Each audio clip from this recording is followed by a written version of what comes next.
నైవ కించిత్ కరోమీతి యుక్తో మన్యేత తత్వవిత్ పశ్యన్ శృణ్వన్ స్పృశన్ జిఘ్రన్ అశ్నన్ గచ్చన్ స్వపన్ శ్వసన్ ప్రలపన్ విసృజన్ గృహ్ణన్ ఉన్మిషన్ నిమిషన్నపి ఇంద్రియాణీంద్రియార్థేషు వర్తంత ఇతి ధారయన్.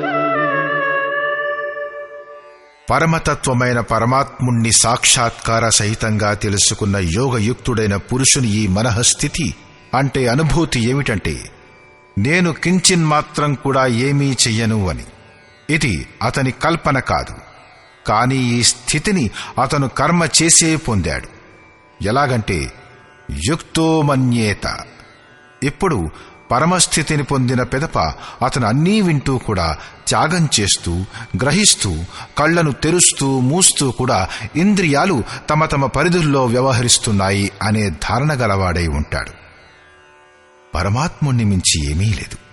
అతను ఆ పరమాత్మునిలోనే స్థితుడై ఉన్నప్పుడు అంతకు మించిన ఏ సుఖాన్ని కోరి అతను ఇతరుల్ని స్పృశించడం మొదలైనవి చేస్తాడు?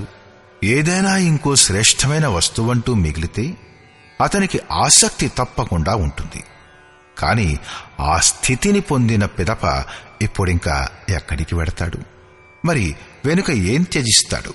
కాబట్టి యోగంతో యుక్తుడైన పురుషుడు బంధించబడడు. దీనినే ఒక ఉదాహరణ ద్వారా స్పష్టం చేస్తాడు.